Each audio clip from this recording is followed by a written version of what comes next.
Chapter है chapter number 26 रिकेट्शा। रिकेट्शा हम रिकेट्सी पढ़ेंगे।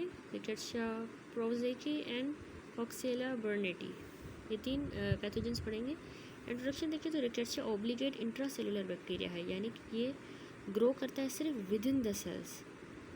दे are the agents of the typhus, spotted fever and Q fever. ये disease जो है ना यूएस में दो रिकेट्शियल डिजीज़ जो है वो सिग्निफिकेंस रखती है, एक रॉकी माउंटेन स्पॉटेड फीवर और जो होती है रिकेट्शिया रिकेट्सी से, और क्यू फीवर जो कि कॉक्सिला बर्नेटी से होता है। एपिडेमिक टाइफस जो कि रिकेट्शिया प्रोजेकी से होता है, ये इंपॉर्टेंट डिजीज़ है जो कि होती है सिर्फ मेनली क्राउडेड और अनसैनिटरी लिविंग कंडीशन में during the war time. Other rickettsial disease जैसे कि इंडेमिक एंड स्क्रब टाइफस जो है वो होती है प्राइमरीली डेवलपिंग कंट्रीज़ में। रिकेट्शियल पॉक्स जो कि रिकेट्शिया एकारी से होता है, ये भी रेयर डिजीज़ है जो कि certain densely populated cities in the US में होता है। एर्लिकिया कैफिनेसिस जो है और एनाप्लाज्मा फैगोसाइटोफिलम जो है वो चैप्टर 27 में डिस्क्राइब हुई है। इंपॉर्टेंट प्रॉपर्टीज़ ये है कि रिकेट्शिया बहुत ही शॉर्ट रॉड्स होती हैं जो कि बेयरली विजिबल होती हैं in the light microscope. Structurally इनकी सेल वॉल रिजेंबल करती है ग्राम नेगेटिव रॉड के साथ, लेकिन ये स्टेन पुअरली होते हैं with the standard gram stain. Rickettsia एक ओब्लिगेट इंट्रासेल्युलर पैरासाइट होता है क्योंकि ये अनेबल होता है to provide sufficient energy to replicate extracellularly. इतनी एनर्जी नहीं प्रोड्यूस करता कि वो एक्स्ट्रा सेलुलरली रिप्रोड्यूस कर सके, इसीलिए रिकेट्शिया जो है ग्रोन किया जाता है सेल कल्चर में, एम्ब्रियोनेटेड एग्स में या एक्सपेरिमेंटल एनिमल्स में। रिकेट्शिया डिवाइड होता है बाय बाइनरी फिशन के ज़रिए within the host cell, in contrast to the chlamydia जो कि ऑल्सो ऑब्लिगेट इंट्रासेलुलर पैरासाइट है लेकिन रेप्लिकेट करता है बाय डिस्टिंक्टिव इंट्रासेलुलर साइकिल के ज़रिए। सेवरल रिकेट्शिया जो हैं जैसे कि रिकेट्शिया प्रोजाकी, रिकेट्शिया सुरसुगामुशी एंड रिकेट्शिया रिकेट्सी, ये पोजेस करते हैं एंटीजन जो कि क्रॉस रिएक्ट कर जाते हैं with the antigens of the OX strands of the Proteus vulgaris. Weil Felix test जो कि डिटेक्ट करता है एंटी रिकेट्शियल एंटीबॉडीज़ को पेशेंट के सीरम में by agglutination of the Proteus organism, वो बेस्ड होता है इस क्रॉस रिएक्शन पे। सी बर्नेटी को स्पोर लाइक स्टेज होता है जो कि हाईली रेजिस्टेंट होता है टू डाइंग, जो इन्हेंस कर देता है इसकी एबिलिटी टू कॉज इन्फेक्शन। इसको वेरी लो ID50 होता है, estimated to be approximately 1 organism, even एक ऑर्गेनिज्म भी करा देगा इन्फेक्शन। सी बर्नेटी जो है ना 2 फेजेस में एग्जिस्ट करता है जो डिफ़र करते हैं in their antigenicity and their virulence. Phase 1 होता है organism are isolated from the patient, वो वायरुलेंट होते हैं फेज़ 1 के और सिंथेसाइज करते हैं सर्टेन सरफेस एंटीजेंस, जबकि फेज़ 2 के ऑर्गेनिज्म प्रोड्यूस करते हैं होते by repeated passage in culture, non virulent होते हैं और उन्होंने लॉस कर देती है ability to synthesize certain surface antigens. Clinical importance phase variation की है कि patient with chronic Q fever have much higher antibody titer to phase 1 antigen then those with the active Q fever. Chronic वालों को ज़्यादा antibody टाइटर होगा। फिर transmission है। Transmission rickettsia की ऐसी हो रही है कि द मोस्ट स्ट्राइकिंग एस्पेक्ट जो है लाइफ साइकिल का रिकेट्शिया का ये है कि मेंटेन होता है in nature in certain arthropod जैसे कि टिक्स में, फ्लाइस, फ्लीज, माइट्स जो होते हैं, with one exception are transmitted to humans by the bite of the arthropod. Rickettsia circulate करता है वाइडली ब्लड स्ट्रीम में, बैक्टीरिया कराता है, इन्फेक्ट करता है प्राइमरीली एंडोथेलियम को ऑफ द ब्लड वेसल की वॉल्स का। The exception to the arthropod transmission is C burnetii जो कि कॉज है क्यू फीवर का, जो ट्रांसमिट होता है एरोसोल के ज़रिए, इनहेल होता है लंग्स में। वर्चुअली सारे जो रिकेट्शियल डिजीज़ हैं वो जूनोसिस हैं, यानी कि ये एनिमल इनका रिजर्वायर होता है, विद द प्रोमिनेंट एक्सेप्शन है एपिडेमिक टाइफस जो सिर्फ ओनली जो है ह्यूमंस में होता है। ये होता है ह्यूमंस में क्योंकि पॉजिटिव एजेंट जो है इसका है वो आर प्रोजेकी, रिकेट्शिया प्रोजेकी, ये ट्रांसमिट होता है ह्यूमन बॉडी लूज जो जुएँ होती हैं सर में उनसे, आर प्रोजेकी। Summary of the factor and reservoir selected rickettsial disease के टेबल 26(1) में है। अब ये देखें, इसमें सबसे पहले है spotted fever, Rocky Mountain spotted fever जो कि रिकेट्सी से होता है। इसमें टिक्स की वजह से होता है और इसका रिजर्वायर डॉग्स एंड रोडेंट्स हैं। यूएस में ये कॉमन है, हाँ है, क्योंकि स्पेशली साउथ ईस्ट स्टेट में जैसे कि नॉर्थ कैरोलिना में। इसके अलावा रिकेट्शियल पॉक्स होते हैं। ये हो गया रॉकी माउंटेन स्पॉटेड फीवर। ये हो गए रिकेट्शियल पॉक्स। ये जो रिकेट्शियल पॉक्स होते हैं ये असल में रिकेट्शिया एकारी की वजह से होते हैं। रिकेट्शिया एकारी, इसका जो आर्थ्रोपोड वेक्टर है वो होते हैं माइट्स इसका वेक्टर है, और ममेलियन रिजर्वॉयर्स इनका चूहे होते हैं। इसमें कोई भी यूएस में ये इतने कॉमन नहीं है रिकेट्शियल पॉक्स। उसके अलावा स्पॉटेड फीवर हमने कर लिए। अब दूसरे हैं टाइफस ग्रुप। टाइफस ग्रुप में एपिडेमिक है, इंडेमिक है एंड स्क्रब है। एपिडेमिक में आर प्रोजेकी आ जाता है। आर प्रोजेकी लाइस की मदद से ह्यूमन इसका रिजर्वायर है और इसमें यूएस में नहीं है। इंडेमिक आई टाइफाई से होता है, रिकेट्शिया टाइफाई मक्खियों से होता है, रोडेंट्स में भी। और स्क्रब जो है ना सुट्रस गुमाशी की वजह से, माइट्स की वजह से और रोडेंट्स के से। दूसरा है क्यू फीवर। क्यू फीवर जो है ना वो सी बर्नेटी से होता है। इसका कोई भी आर्थ्रोपोड वेक्टर नहीं है। इसमें जो ममेलियन रिजर्वायर है वो कैटल, शीप, गोट्स ये होंगे, और ये यूएस में कॉमन है क्यू फीवर। ठीक है, क्यू फीवर जो है ये मैमल्स वगैरह में से होता है। अब जो इंसिडेंस है ना डिजीज़ का डिपेंड करता है जियोग्राफिक डिस्ट्रीब्यूशन, आर्थ्रोपोड वेक्टर की कहाँ पे है, and the risk of exposure, जो कि एनहांस हो जाता है ऐसी चीज़ों से जैसे कि poor hygiene, camping, wooded areas में। ये फैक्टर डिस्कस किए गए लेटर इंडिविजुअल डिजीज़ में। सबसे पहले इसकी पैथोजेनेसिस देखते हैं। किसकी? रिकेट्शिया की। टिपिकल लेजन जो होती है ना रिकेट्शिया से उसको वास्कुलाइटिस कहते हैं। Particularly endothelial lining of the vessel की वॉल में जहाँ पे ऑर्गेनिज्म पाया जाता है। डैमेज अगर होगा वेसल को, स्किन की को, तो रिजल्ट करता है कैरेक्टरिस्टिक रैश एंड इडीमा हो जाती है, हेमरेज होती है जो कि इंक्रीज कैपिलरी परमिएबिलिटी की वजह से हुई है। बेसिस जो है पैथोजेनेसिस की by these organism is unclear. There is some evidence कि जो एंडोटॉक्सिन है वो इन्वॉल्व है which is in accord with the nature of some of the lesions such as the fever and petechiae, but its role has not been confirmed. No exotoxin or cytolytic enzymes have been found. हमें clinical finding rickettsia में क्या मिलती है? ये section limited है to रिकेट्शियल diseases जो कि common होती हैं यूएस में। एक रॉकी माउंटेन स्पॉटेड फीवर हम यहाँ देखेंगे, दूसरी क्यू फीवर, और जो बाकी मेजर रिकेट्शियल डिजीज़ है वो है टाइफस। वो भी रॉकी माउंटेन स्पॉटेड फीवर पहले देखें तो ये डिजीज़ कैरेक्टराइज होती है, एक अक्यूट ऑनसेट होता है नॉन स्पेसिफिक सिम्टम्स का। फीवर हो जाता है, सिवियर हेडेक, माइल्जिया और प्रोस्ट्रेशन यानी कि प्रोन पोजीशन होती है पेशेंट की, लेटा हुआ और लेकिन प्रोन पोजीशन में। टिपिकल रैश हो जाती है जो अपीयर होती है 2 से 6 दिनों के बाद with the macules frequently progress to petechiae. 26(1) में देखें रॉकी माउंटेन स्पॉटेड फीवर, इसमें देखें वाइड स्प्रेड पेटिकियल रैश है।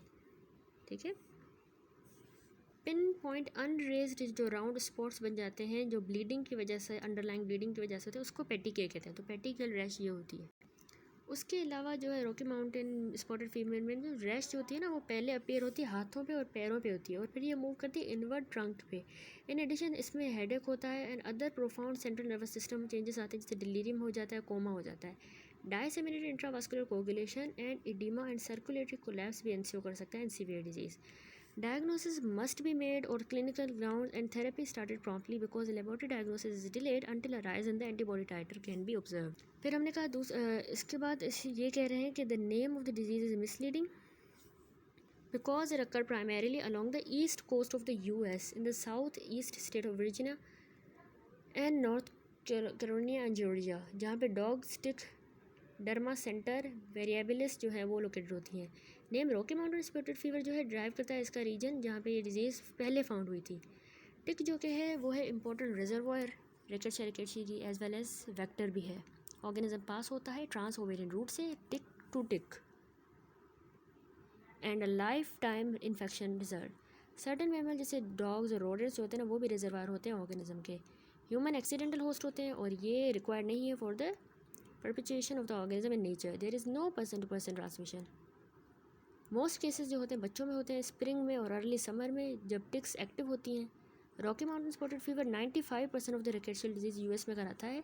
1000 केसेस पर ईयर है। ये फैटल है अगर अनट्रीटेड हो, लेकिन अगर ये डायग्नोज हो जाए और ट्रीट की जाए प्रॉपर्ली तो रिजल्ट करेगी क्योर। दूसरा हमने कहा क्यू फीवर। नेक्स्ट है क्यू फीवर। तो unlike the rickettsial disease main organ जो इन्वॉल्व होता है ना क्यू फीवर में वो लंग्स होते हैं। इट बिगिन सडनली, फीवर के साथ सिवियर हेडेक होता है, कफिंग होती है और अदर इन्फ्लुएंजा लाइक सिम्टम आते हैं। ये सारे होते हैं पेशेंट में, लेकिन नमूनिया जो है ना वो इंश्योर करती है अबाउट हाफ। ये बाकी सारी ज़्यादातर पेशेंट में होते हैं। हेपेटाइटिस फ्रीक्वेंट है और enough that the combination of the नमूनिया and hepatitis suggest करती है कि इसको क्यू फीवर है। कोई पेशेंट है आपके पास, नमूनिया भी है, इसको हेपेटाइटिस भी, तो ये क्यू फीवर की है। रैश रेयर होती है। Unlike in the other rickettsial disease in general, Q fever जो है वो अक्यूट डिजीज़ है और इसकी रिकवरी जो है एक्सपेक्टेड है even in the absence of the antibiotic therapy. Rarely chronic Q fever characterize होता है by life threatening endocarditis occur.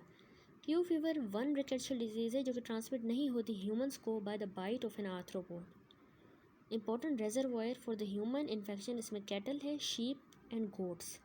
Agent C burnetii का जो कॉज कराता है inapparent infection in these reservoir host is found in the high concentration in the urine, feces, placental tissue and amniotic fluid of the animals. ये humans में transmit होता है जब वो इनहेल करते हैं एरोसोल ऑफ दीज मटीरियल्स, इन materials का। डिजीज़ होती है worldwide, chiefly in the individual whose occupations expose them to the livestock, जैसे कि शिपर्स जो होते हैं, एबरटॉयर एम्प्लॉय जो हो गए, फार्म वर्कर। काऊ का मिल्क जो है यूजुअली रिस्पॉन्सिबल है सब क्लिनिकल इन्फेक्शन के लिए rather than the disease in the humans. Pasteurisation milk की किल कर देगी इस ऑर्गेनिज्म को।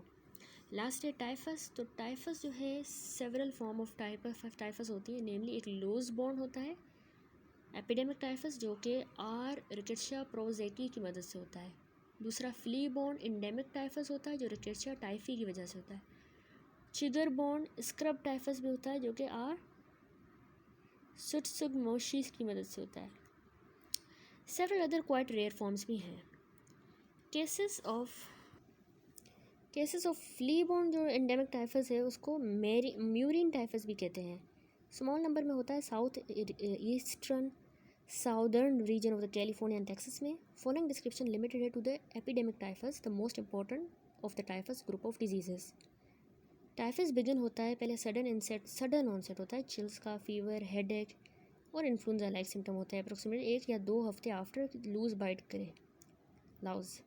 Between the 5th and the 9th days after the onset of the symptom maculopapular rash हो जाती है ट्रंक पे और फिर पेरिफेरली। इसमें जो पैटर्न देखें यहाँ पे पहले ट्रंक में होगी फिर पेरिफेरली स्प्रेड करेगी, लेकिन पहले जब हमने वो उसमें देखा रिकेट्शिया में वो पाम्स एंड सोल पे होके फिर ट्रंक पे जा रही थी। इसमें अब जो रैश होना वो पर्टिकुलर होती जाएगी और स्प्रेड होगी इंटायर बॉडी पे, लेकिन फेस पाम सोल को स्पेयर कर देगी, यहाँ पे नहीं होगी। Signs of severe meningoencephalitis including delirium, coma होंगे रैश के साथ और कंटिन्यू करेंगे in the 2nd and 3rd week. Untreated जो है ना केस उनमें डेथ हो जाती है from the peripheral vascular collapse और फ्रॉम बैक्टीरियल नमोनिया। जब उसको अनट्रीटेड छोड़ दिया तो पेरिफेरल वास्कुलर कोलैप्स हो जाएगा या बैक्टीरियल नमोनिया। एपिडेमिक टाइफस जो है ट्रांसमिट होता है person to person human body louse से। एक पर्सन की जुएँ दूसरे सर में चली जाएँ तो ये एपिडेमिक टाइफस हो जाता है, पेडिक्यूलस जिसको कहते हैं। जब बैक्टीरियमिक पेशेंट बाइटन होता है तो ऑर्गेनिज्म इंजेस्ट होता है बाय लूज। जुएँ जो हैं वो इंजेस्ट कर देती हैं ऑर्गेनिज्म को और मल्टीप्लाई करती है उसकी गट में। ये एक्सक्रीट होती है उसकी फीसेस में, लूज में, during the act of the biting in the next person and auto inoculate हो जाती है by the person while scratching the bite. जब उसको खराश करता है और जहाँ पे उसको काटती है तो उसकी जो फीसेस है वो ऑटो इनोक्यूलेट हो जाती हैं।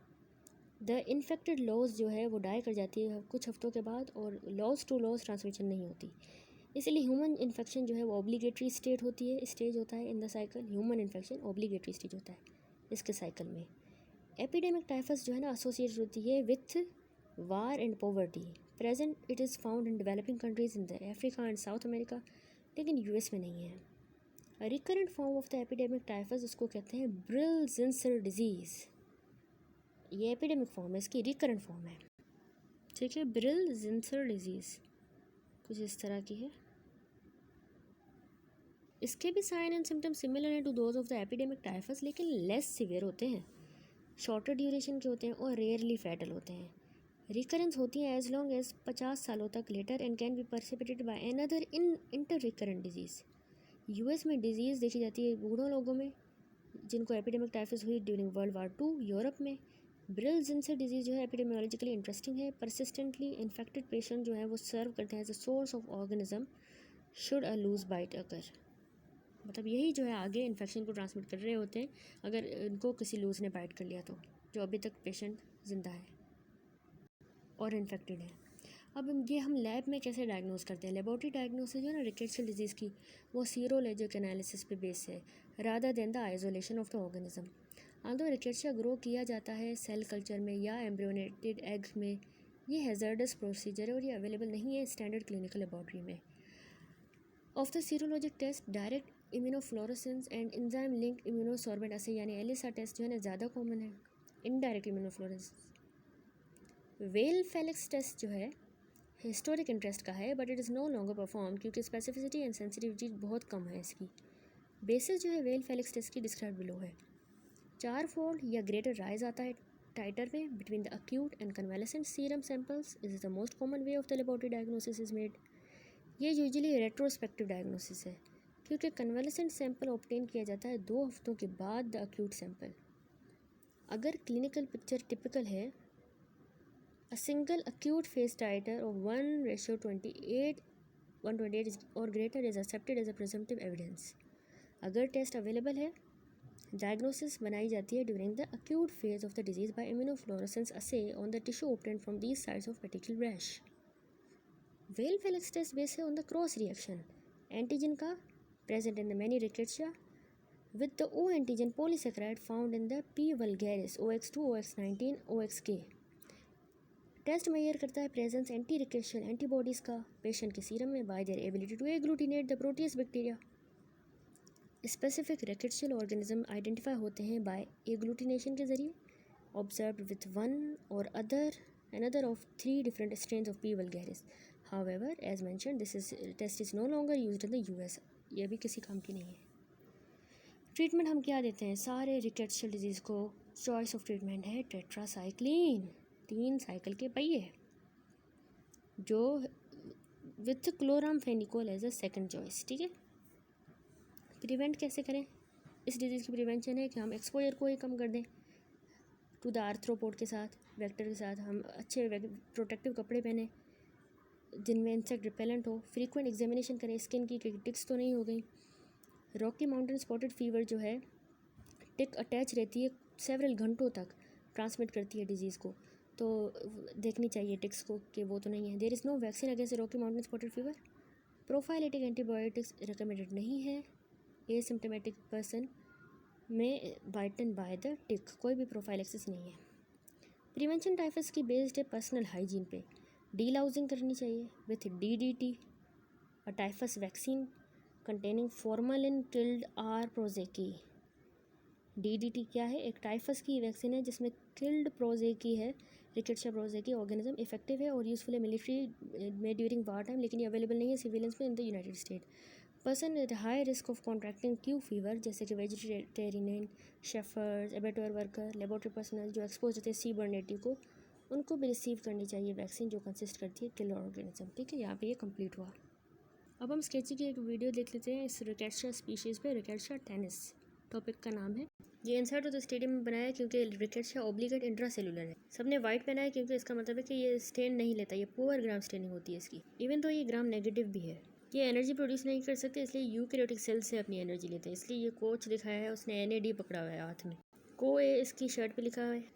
ये अनेबल होता है टू प्रोड्यूस कोए, इसीलिए ये यूकैरियोटिक सेल से लेता है। NAD+ जो है ना वो भी इंपॉर्टेंट है बैक्टीरियल ग्रोथ और रेप्लिकेशन के लिए। रिकेट्शिया की कॉक्सोबैसिलरी शेप होती है, इसलिए ये टेनिस बॉल जो है ये से डिफ्लेटेड किस्म के दिखाए गए हैं। कॉक्साई और बेसिला के दरमियान की शेप होती है और ये लाइटली पिंक है। इसका मतलब है कि वीकली ग्राम नेगेटिव होते हैं। व्हील फेलिक्स टेस्ट जो है ना एग्लूटिनेशन टेस्ट होता है जो कि रिकेट्शिया को डायग्नोस करने के लिए किया जाता है। प्रोटियस एगार और रिकेट्शिया स्पीशीज़ के दरमियान जो है ना क्रॉस रिएक्शन होता है।